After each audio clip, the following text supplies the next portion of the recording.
Good morning students, welcome to Conceptify Education. Class की शुरुआत परमात्मा स्मृति से कुछ पल मौन और ध्यान में बैठकर ईश्वर और नेचर का थैंक्स करें।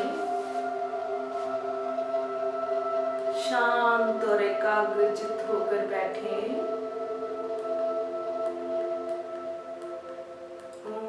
शांति।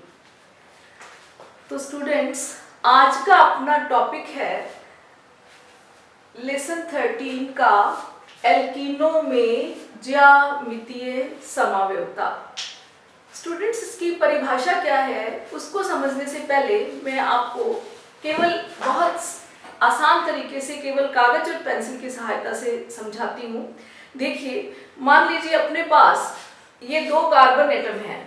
आप कोई भी कागज और पेंसिल लेके इसे करके देख सकते हैं। तो हमने इनको एकल बंध से जोड़ा हुआ है। अब देखिए, अगर एकल बंध है कार्बन कार्बन के बीच में, तो ये कार्बन आराम से पूरा रोटेट हो सकता है, कोई भी कार्बन, ठीक है। तो ये इसको कहते हैं मुक्त घूर्णन। अब इस कार्बन पर एक संयोजकता तो ये हो गई, बाकी बची हुई तीन संयोजकताओं पर या इस कार्बन पर जो बची हुई तीन संयोजकताओं पर परमाणु या परमाणु समूह हैं, वो अपनी पोजीशन इस त्रिविम में, या आकाश बोलते हैं इसको या स्पेस बोलते हैं, इसमें अपनी पोजीशन चेंज कर लेंगे, ठीक है। तो अणु बनने के बाद भी इनके स्थान इस स्पेस में बदल सकता है। लेकिन स्टूडेंट्स, यदि इन्हीं कार्बन्स को हम अब यदि डबल बॉन्ड से कनेक्ट करते हैं, मान लीजिए कार्बन कार्बन के बीच में द्विबंध है इस तरह से, तो अब आप देखेंगे कि इसका रोटेशन बंद हो गया, अब इसका घूर्णन नहीं हो सकता। तो इसे कहते हैं प्रतिबंधित मुक्त घूर्णन, और यही प्रतिबंधित मुक्त घूर्णन जन्म देता है ज्यामितीय समावयवता को। तो ज्यामितीय जब ऐसा मुक्त घूर्णन हो जाता है, बंद प्रतिबंधित हो जाता है, तो अणु बनते समय इस पर बाकी बची हुई दो संयोजकताओं पर जो परमाणु या परमाणु समूह है, अणु बनते समय वो जिस तरफ सेट हो गए वही रहेंगे, उसके बाद वो अपनी स्थिति चेंज नहीं कर सकते। तो ऐसी स्थिति में अणु के दो विन्यास संभव हो जाते हैं। इसीलिए एल्कीनो में इस ज्यामितीय समावयवता को विन्यासी समावयवता भी कहा जाता है। तो वो दो विन्यास कौन से हैं? देखिए, कार्बन कार्बन के बीच में द्विबंध है, इस कार्बन पर दो समूह अलग अलग जुड़े हुए हैं, इस कार्बन पर भी दो समूह अलग अलग जुड़े हुए हैं। अब ये अणु बनते समय यदि ये दोनों सेम समूह एक ही साइड में है, तो इसको बोलते हैं समपक्ष रूप, और इंग्लिश में इसको कहते हैं सिस। लेकिन इसी का दूसरा विन्यास, जब वही का वही यौगिक है लेकिन अणु बनते समय ये समान समूह विपरीत दिशा में है, तो इसको बोलते हैं विपक्ष रूप या ट्रांसफॉर्म। तो इसलिए इसका नाम सिस ट्रांस आइसोमेरिज्म भी है। जियोमेट्रिकल आइसोमेरिज्म, विन्यासी समावयवता, सिस ट्रांस समावयवता। अब ये जो दोनों अणु हैं, इनका अणुसूत्र भी सेम है, इनका संरचना सूत्र भी सेम है, तो फर्क किसमें है? त्रिविम में इनके विन्यास में फर्क है। तो इस प्रकार के यौगिकों को आपस में एक दूसरे का ज्यामितीय समावयव कहते हैं, और इस परिघटना को ज्यामितीय समावयवता कहते हैं। ये ज्यामितीय समावयवता पाई जाती है एल्कीनो में, जहां कार्बन कार्बन के बीच में द्विबंध होता है, या उन यौगिकों में जहां कार्बन नाइट्रोजन के बीच में द्विबंध होता है ऑक्सीन्स के अंदर, या कहीं कहीं नाइट्रोजन नाइट्रोजन के बीच में द्विबंध होता है। तो इस प्रकार के यौगिकों में ये ज्यामितीय समावयवता पाई जाती है। अब ये ज्यामितीय समावयवता के लिए दूसरी शर्त क्या है कि एक कार्बन जो द्विबंध से बंधित है उस पर दोनों समूह अलग अलग होने चाहिए। यदि दोनों जुड़े हुए समूह सेम है, तो फिर वो यौगिक या वो अणु ज्यामितीय समावयवता प्रदर्शित नहीं करेगा, क्योंकि उसका दूसरा विन्यास संभव नहीं होगा। जैसे आप देखिए, ये यौगिक है, कार्बन कार्बन के बीच में द्विबंध है, इसके साथ दो अलग अलग समूह जुड़े हैं, लेकिन इस पर दोनों समूह सेम हैं। अब मान लीजिए अणु बनते समय ये समूह यहां जुड़ जाए और ये समूह यहां जुड़ जाए, तब भी कोई फर्क नहीं पड़ेगा, यही विन्यास बनेगा क्योंकि दोनों समूह सेम है। तो चलिए हम देखते हैं कौन प्रदर्शित करते हैं, एग्जाम्पल क्या है। तो ये ट्यूब्यूटीन का एग्जाम्पल अपने सामने है, देखिए 1 2 3 4 ट्यूब्यूटीन। अब इस ट्यूब्यूटीन में दोनों समान समूह एक ही दिशा में हैं, तो इसको हम कहेंगे समपक्ष ट्यूब्यूटीन। इसी के सामने यदि ये समान समूह विपरीत दिशा में आ गए, कार्बन नंबर 1 2 3 और 4, इसको हम कहेंगे विपक्ष ट्यूब्यूटीन। तो इसको और क्लियर करने, और दूसरी बात कि ये समावयवता त्रिविम समावयवता के अंतर्गत आती है, क्योंकि अणुसूत्र और संरचना सूत्र दोनों समान है, लेकिन स्पेशियल अरेंजमेंट त्रिविम में विन्यास भिन्न है। तो ये त्रिविम समावयवता का एक रूप है। दूसरा रूप त्रिविम समावयवता का प्रकाशिक समावयवता होती है। अब स्टूडेंट्स एग्जाम्स में क्वेश्चन थोड़े घुमा फिरा के आते हैं, आपको दो यौगिक दे देंगे और पूछेंगे कि क्या ये ज्यामितीय समावयवता प्रदर्शित करते हैं। तो हम कुछ एग्जाम्पल्स लेते हैं।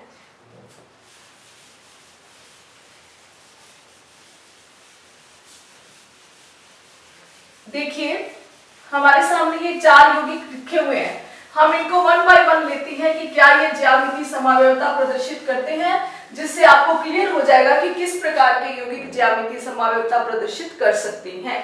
पहला एग्जाम्पल है CH3 whole twice C double bond CH C2H5। पहले तो स्टूडेंट्स क्लियर कर ले कि हम इसका संरचना सूत्र कैसे लिखेंगे। कुछ स्टूडेंट्स इसको नहीं समझ पाते, तो हम इसका संरचना सूत्र लिख लेते हैं, तब हमें जल्दी समझ आ जाएगा। इस कार्बन के साथ 2 मेथिल ग्रुप हैं, CH3 and CH3 double bond C, इसके साथ एक H है और दूसरा C2H5 है। तो अभी मैंने आपको यहाँ पर समझाया था कि अगर द्विबंध से जुड़े कार्बन पर दोनों समूह समान होते हैं तो वो ज्यामितीय समावयवता प्रदर्शित नहीं करेगा। तो ये फर्स्ट का आंसर आएगा नो, ज्यामितीय समावयवी इसका नहीं हो सकता। नाउ द सेकंड वन, इसका सूत्र देखिए CH2 द्विबंध CBr2, यानी कि ये कार्बन कार्बन के बीच में द्विबंध है, इसके साथ 2 हाइड्रोजन है, इसके साथ 2 ब्रोमीन है।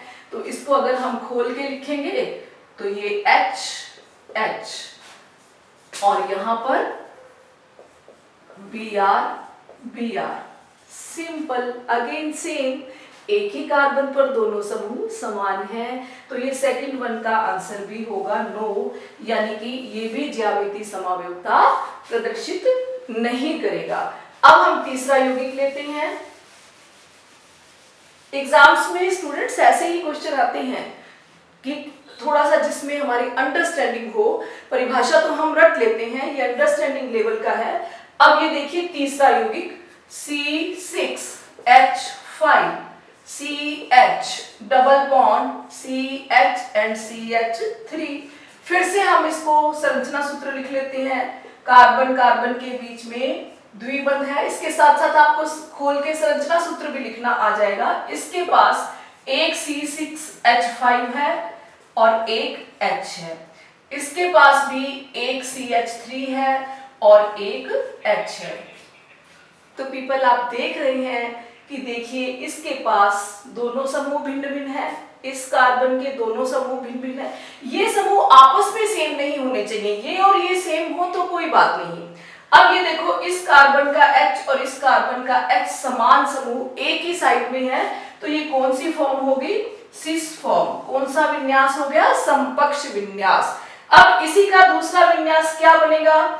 ये इसका H इस साइड में है, यदि हम इसको उल्टा कर दें कि ये CH3 यहां कर दें और ये H ऊपर कर दें, तो ये समान समूह विपक्षी रूप हो गया, अपोजिट साइड में है इसलिए।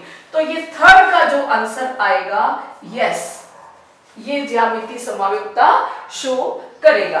अब हम फोर्थ एग्जांपल लेते हैं। ताकि आपको बिल्कुल क्लियर हो जाए। अलग अलग टाइप के यौगिक लिए हैं मैंने। अब फोर्थ में क्या है, CH3 फिर से हम इसको लिखेंगे, कार्बन कार्बन के बीच में डबल बॉन्ड। देखो हम एल्कीनो में पढ़ रहे हैं तो ये तो वो देगा ही कि यौगिक में कहीं ना कहीं कार्बन कार्बन के बीच में डबल बॉन्ड है, बाकी कंडीशंस अलग हैं। इस पर क्या है, एक CH3 और एक हाइड्रोजन, मेथिल समूह और हाइड्रोजन। और इस पर है एक मेथिल समूह और एक क्लोरीन। अगेन क्या सोचते हैं आप, ये ज्यामितीय समावयवता प्रदर्शित करेगा या नहीं? आप भी सोचिए और मैं भी बताती हूँ। देखिए फिर वही बात आप देख रही हैं, इस पर दोनों समूह भिन्न, इस पर दोनों समूह भिन्न। फिर से बता देती हूँ कि इस और इस कार्बन के भले ये दोनों समूह समान हो, लेकिन एक कार्बन पर दोनों समूह समान नहीं होने चाहिए। तो इस पर एक कार्बन पर दोनों समूह भिन्न है, दूसरे कार्बन पर दोनों समूह भिन्न है, और साथ में ये दोनों एक से एक ही तरफ हैं। तो फिर से इसका दो विन्यास संभव हो सकते हैं। अगर दो विन्यास संभव है तो वो ज्यामितीय समावयवी होंगे आपस में।